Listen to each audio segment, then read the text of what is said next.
बोलो श्री गुरुदेव भगवान की जय। प्यारे कृष्ण कन्हैया लाल की जय। श्री रामचरितमानस अयोध्या कांड चल रहा है और आज है 107वें दोहे से। कुशल प्रश्न करी आसन दीन्हे, पूजी प्रेम परिपूरन कीन्हे। कंद मूल फल अंकुरनी के, दिए आने मुनि मनहु अमी के। कुशल पूछकर मुनिराज ने उनको आसन दिए और प्रेम सहित पूजन करके उन्हें संतुष्ट कर दिया। फिर मानो अमृत के ही बने हों ऐसे अच्छे अच्छे कंद मूल फल और अंकुर लाकर दिए। सिय लखन जन सहित सुहाए, अति रुचि राम मूल फल खाए।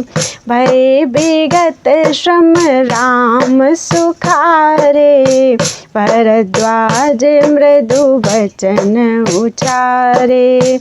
सीता जी, लक्ष्मण जी और सेवक गुह सहित श्री रामचंद्र जी ने उन सुंदर मूल फलों को बड़ी रुचि के साथ खाया। थकावट दूर होने से श्री रामचंद्र जी सुखी हो गए। तब भरद्वाज जी ने उनसे कोमल वचन कहे। आज सुफल तपु तीरथ त्यागो, आज सुफल जप जोग विरागो। सफल सकल शुभ साधन साजो, राम तुम्हि अवलोकत आजो। हे राम, आपका दर्शन करते ही आज मेरा तप, तीर्थ सेवन और त्याग सफल हो गया। आज मेरा जप, योग और वैराग्य सफल हो गया और आज मेरे संपूर्ण शुभ साधनों का समुदाय भी सफल हो गया। लाभ अवधि सुख अवधि न तूजी, तुम्हारे दरस आस सब पूजी। अब करी कृपा देहु बरेहु, निज पद सर सिज सहज सनेहु। लाभ की सीमा और सुख की सीमा प्रभु के दर्शन को छोड़कर दूसरी कुछ भी नहीं है। आपके दर्शन से मेरी सब आशाएं पूर्ण हो गईं।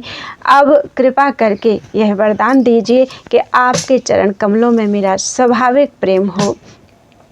करम बचन मन छाड़ी छल, जब लगे जनु न तुम्हार।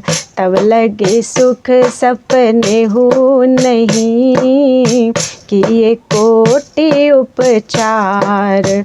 जब तक कर्म वचन और मन से छल छोड़कर मनुष्य आपका दास नहीं हो जाता, तब तक करोड़ों उपाय करने से भी स्वप्न में भी वह सुख नहीं पाता। सुने मुनि बचन राम सकुचाने, भाव भगति आनंद अघाने। तब रघुबर मुनि सुजसु सुहावा, कोटि भांति कही सबहि सुनावा। मुनि के वचन सुनकर उनकी भाव भक्ति के कारण आनंद से तृप्त हुए भगवान श्री रामचंद्र जी लीला की दृष्टि से सकुचा गए। तब अपने ऐश्वर्य को छिपाते हुए श्री रामचंद्र जी ने भरद्वाज मुनि का सुंदर सुयस करोड़ों प्रकार से कहकर सबको सुनाया।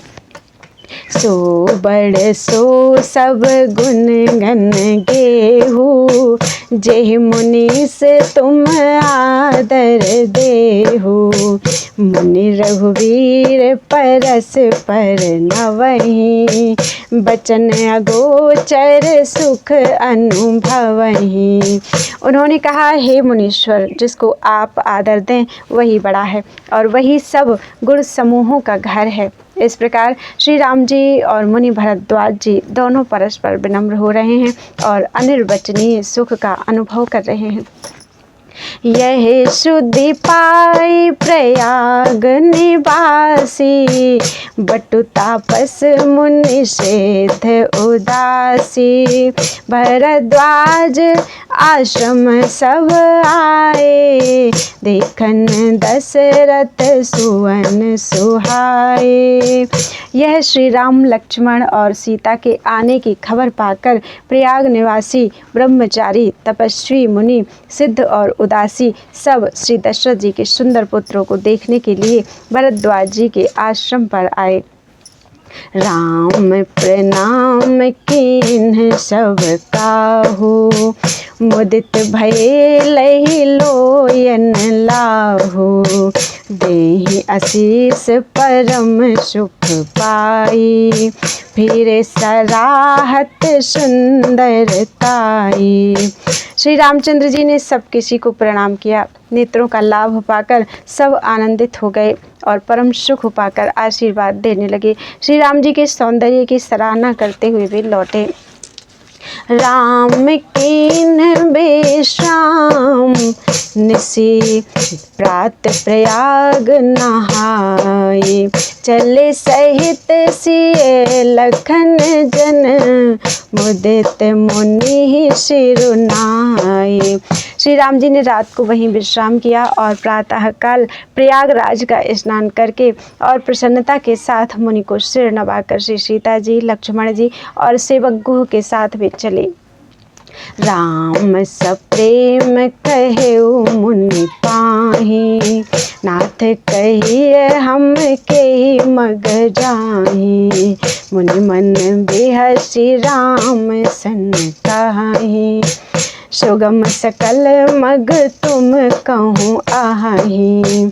चलते समय बड़े प्रेम से श्री राम जी ने मुनि से कहा, हे नाथ बताइए हम किस मार्ग से जाएं। मुनि मन में हंसकर श्री राम जी से कहते हैं कि आपके लिए सभी मार्ग सुगम हैं। साथ लागे मुनि शिष्य बुलाए, सुनि मन मुदित पचासक आए। सबन राम पर प्रेम अपारा, सकल कहीं मगु देख हमारा। फिर उनके साथ के लिए मुनि ने शिष्यों को बुलाया। साथ जाने की बात सुनते ही चित्त में हर्षित होकर कोई 50 शिष्य आ गए। सभी का श्री राम जी पर अपार प्रेम है। सभी कहते हैं कि मार्ग हमारा देखा हुआ है। मुनि बटु चारि संग तव दीन्हे, जिन बहु जन्म सुकृत सब कीन्हे। कर प्रणाम ऋषि आय सुपाई, प्रमुदित हृदय चले रघुराई। तब मुनि ने चुनकर 4 ब्रह्मचारियों को साथ कर दिया, जिन्होंने बहुत जन्मों तक सब सुकृत पुण्य किए थे। श्री रघुनाथ जी प्रणाम कर और ऋषि की आज्ञा पाकर हृदय में बड़े ही आनंदित होकर चले। राम निकट जब निकसहि जाई, देखहि दरसु नारि नर धाई। होहि सनाथ जन्म फल पाई, फिरहि दुखित मनु संग पठाई। जब वे किसी गांव के पास होकर निकलते हैं तब स्त्री पुरुष दौड़कर उनके रूप को देखने लगते हैं। जन्म का फल पाकर वे सदा के अनाथ सनाथ हो जाते हैं और मन को नाथ के साथ भेजकर शरीर से साथ न रहने के कारण दुखी होकर लौट आते हैं। विदा के बटु विनय करी, फिरे पाई मन काम। उतर नहाए जमुन जल, जो शरीर सम श्याम। तदनंतर श्री राम जी ने विनती करके चारों ब्रह्मचारियों को विदा किया। वे मनचाही वस्तु अनन्य भक्ति पाकर लौटे। यमुना जी के पार उतरकर सबने यमुना जी के जल में स्नान किया, जो श्री राम जी के शरीर के समान ही श्याम रंग का था। सुनत तीरवासी नर नारी, धाये निज निज काज संवारी। धाये निज निज काज बिसारी, लखन राम सिय सुंदरताई। देखी करहि निज भाग्य बड़ाई, यमुना जी के किनारे पर रहने वाले स्त्री पुरुष यह सुनकर कि निषाद के साथ दो परम सुंदर सुकुमार नवयुवक और एक परम सुंदरी स्त्री आ रही है, सब अपना अपना काम भूलकर दौड़े और लक्ष्मण जी, श्री राम जी और सीता जी का सौंदर्य देखकर अपने भाग्य की बड़ाई करने लगे। अति लालसा बसहि मन माहि, नाऊ गाँव पूछत सको चाहि, नाऊ गाँव बूझत सको चाहि। जे तिन महु बै बिरिध सयाने, तिनकर जुगति राम पहचाने। उनके मन में परिचय जानने की बहुत सी लालसाएं भरी हैं, पर वे नाम गांव पूछते सकुचाते हैं। उन लोगों में जो वयोवृद्ध और चतुर थे, उन्होंने युक्ति से श्री रामचंद्र जी को पहचान लिया। सकल कथा तिन्ह सबहि सुनाई, बनहि चले पितु आयसु पाई। सुनि सविषाद सकल पछताहि, रानी राय कीन्ह भल नाही। उन्होंने सब कथा सब लोगों को सुनाई कि पिता की आज्ञा पाकर ये वन को चले हैं। यह सुनकर सब लोग दुखित हो पछता रहे हैं कि रानी और राजा ने अच्छा नहीं किया। तेहि अवसर एक तापसु आवा, तेज पुंज लघु वयस सुहावा। कवि अलखित गति बेशु बिरागी, मन क्रम बचन राम अनुरागी। उसी अवसर पर वहाँ एक तपस्वी आया जो तेज का पुंज, छोटी अवस्था का और सुंदर था। उसकी गति कवि नहीं जानते, अथवा वह कवि था जो अपना परिचय नहीं देना चाहता था। वह बैरागी वेश में था और मन वचन तथा कर्म से श्री रामचंद्र जी का प्रेमी था।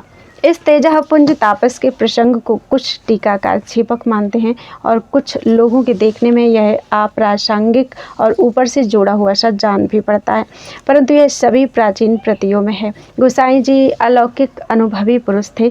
पता नहीं यहाँ इस प्रसंग के रखने में क्या रहस्य है, परंतु यह छेपक तो नहीं है।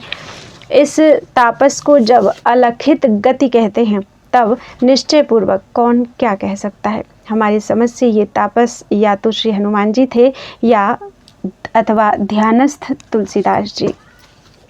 सजल नयन तन पुलकित निज, इष्ट देव पहिचाने। परेउ दंड जिमि धरनी तल, बसा न जाए बखाने। अपने इष्ट देव को पहचान कर उसके नेत्रों में जल भराया और शरीर पुलकित हो गया। वह दंड की भांति पृथ्वी पर गिर पड़ा। उसकी प्रेम बेहुवल दशा का वर्णन नहीं किया जा सकता। राम सप्रेम पुलकी उरलावा, परम रंक जनु पार सुपावा। मनहु प्रेम परमारथु दो, मिलत धरे तन कहे सब को। श्री राम जी ने प्रेम पूर्वक पुलकित होकर उसको हृदय से लगा लिया। उसे इतना आनंद हुआ मानो कोई महादरिद्री मनुष्य पारस पा गया हो। सब कोई देखने वाले कहने लगे कि मानो प्रेम और परमार्थ, परम तत्व दोनों शरीर धारण करके मिल रहे हैं। बहुरी लखन पायन सोई लागा, लीन उठाए उमंगी अनुरागा। पुनसिय चरण दूर धरि शीशा, जननी जाने से सुदीन अशीषा। फिर वह लक्ष्मण जी के चरणों लगा। उन्होंने प्रेम से उमंग कर उसको उठा लिया। फिर उसने सीता जी की चरण धूलि को अपने सिर पर धारण किया। माता सीता जी ने भी उसको अपना छोटा बच्चा जानकर आशीर्वाद दिया। कीन्ह निषाद दंडवत तेहि, मिले मुदित लखी राम सनेहि। पियत नयन पुट रूप पीयूषा, मुदित सुअसन पाए जिमि भूखा। फिर निषाद राज ने उसको दंडवत की। श्री रामचंद्र जी का प्रेमी जानकर वह उस निषाद से आनंदित होकर मिला। वह तपस्वी अपने नेत्र रूपी दोनों से श्री राम जी का सौंदर्य सुधा का पान करने लगा और ऐसा आनंदित हुआ जैसे कोई भूखा आदमी सुंदर भोजन पाकर आनंदित होता है। ते पितु मातु कहूँ सखी कैसे, जिन पठये बन बालक ऐसे। राम लखन सिय रूप निहारी, हुई स्नेह बिकल नर नारी। इधर गांव की स्त्रियां कह रही हैं, हे सखी कहो तो वे माता पिता कैसे हैं जिन्होंने ऐसे सुंदर सुकुमार बालकों को वन में भेज दिया है। श्री राम जी, लक्ष्मण जी और सीता जी के रूप को देखकर सब स्त्री पुरुष स्नेह से व्याकुल हो जाते हैं। तब रघुवीर अनेक विधि, सखहि सिखावनु दीन। राम रजायसु शीस धरी, भवन गवनु तेहि कीन। तब श्री रामचंद्र जी ने सखा गुह को अनेकों तरह से घर लौट जाने के लिए समझाया। श्री रामचंद्र जी की आज्ञा को सिर चढ़ाकर उसने अपने घर को गमन किया। बोलो वृंदावन बिहारी लाल की जय। अध्याय 111वां दोहा पूरा हो चुका है। त्वदीयं वस्तु गोविंदम तुभ्यमेव समर्पये तेन त्वदंघ्रि कमले रतिर्मे यच्च शाश्वती।